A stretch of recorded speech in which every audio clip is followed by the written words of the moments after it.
Hello guys! Welcome to Mrs. R! For today's video ay agbaniit tayo iti tilapia dito'y pispan tayo. Tagamin ay cravings ko daytoy.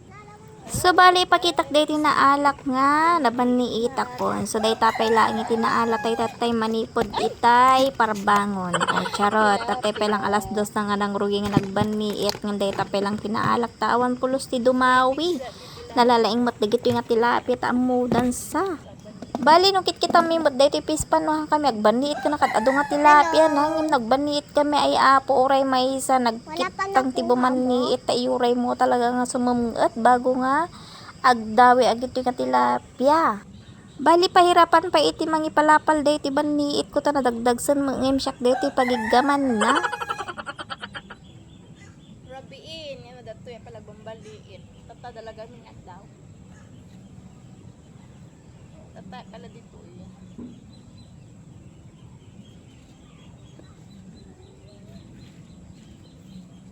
At ayan na nga, bibilisan natin ang mga galaw natin dito para sa ganun ay ipapakita ko sa inyo yung mga nakuha natin. At ayan na nga, meron na naman tayo nakuha at nagtakkel.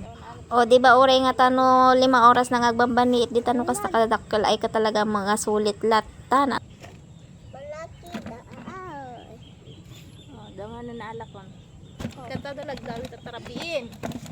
Tapayan dagdawi. Ay. Kada sa lang mabisi. Nagirapang pa ito. Tulad ninyo.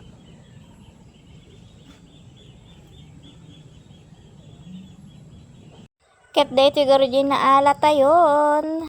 O, kita nyo oray nun, anusan tayo talaga talaga mga dati main inot nga maalat tayo pero marigligatan na dita nga bumaniit ta medyo madikmat kita dayjay.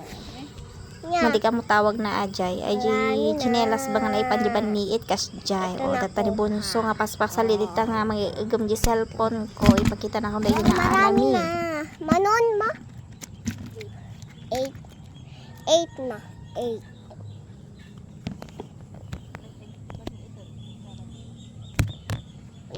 Darab-rabi eh.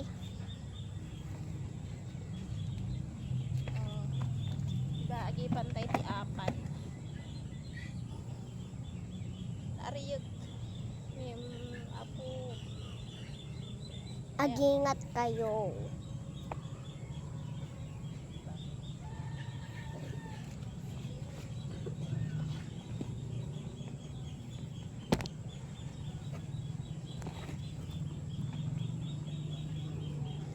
Ket day tigaro diti lang nga tate ada iti mga ket ingato ket aw magamit na ala na.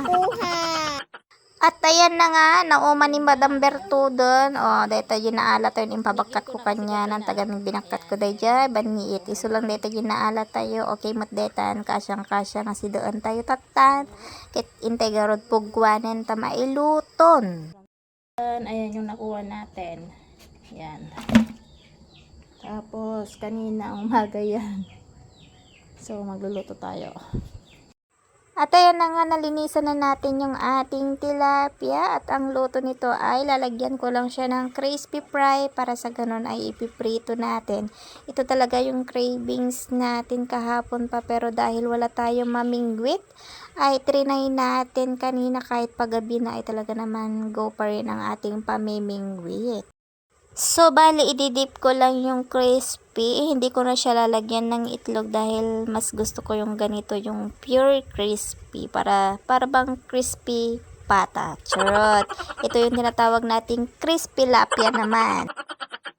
Ayan, papainitin muna natin yung ating palayok. Then, pagkatapos nito ay lalagyan na natin ng isang timbang mantika. O, charot. Hindi, lalagyan natin siya ng mantika. Paryok na to, ay galgalis. O, lagyan natin ng maraming mantika para mas okay yung pagkaprito ng ating crispy fish, crispy tilapia, hindi crispa pata, hindi crispy pata, crispy lapia. O, yan, papainitin muna natin. Yan, ready na. So, ayan, parang mainit na yung natin. Mantika. At maglalagay na tayo.